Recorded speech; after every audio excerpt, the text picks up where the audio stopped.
Зивар еще с детства любил фотографировать. В объектив камеры попадало все – пейзажи родной деревни, друзья и сверстники. Больше всего он любил фотографировать своих родных. Но делать это ему удавалось крайне редко, так как своего фотоаппарата у мальчика не было. В 14 лет фотокамеру ему подарили, и с этого времени юноша мечтал о дне, когда сможет показать всему миру и особенно своим родителям самые интересные и любимые работы.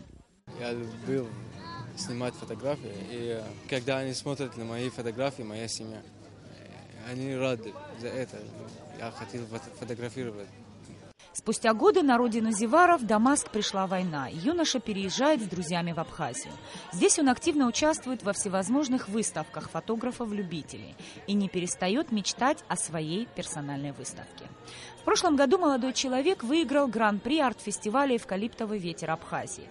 Организаторы, Комитет по вопросам молодежи и спорта администрации столицы, пообещали организовать выставку его работ. Вот год спустя Зивар работал, набирал определенный материал, искал себя в своем направлении. И вот сегодня результат его фотовыставки. Очень красивые работы, подходил к каждой работе с душой, тщательно отбирал материал. Поразили его работы, совершенно новая техника. Это был сюрприз для нас. Эта техника очень интересна, необычна, виды сухума.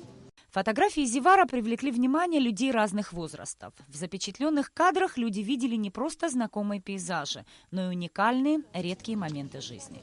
Среди гостей выставки член Союза художников Абхазии и Сирии, тезка фотографа Зивара Рюта. Да, я вижу талантливый молодой парень, и я ожидаю в будущем у него большая перспектива. У него зрение художественное очень развитое зрение, у него очень интересные фотографии, можно завидовать его. Молодой и в будущем у него большой, я так думаю. К этой выставке Зивар готовился целый год. Здесь представлены самые любимые, самые лучшие, на его взгляд, работы. Он мечтает достигнуть вершины профессионализма ради себя, своей семьи и отца, который 10 лет назад поверил в юношу с фотоаппаратом.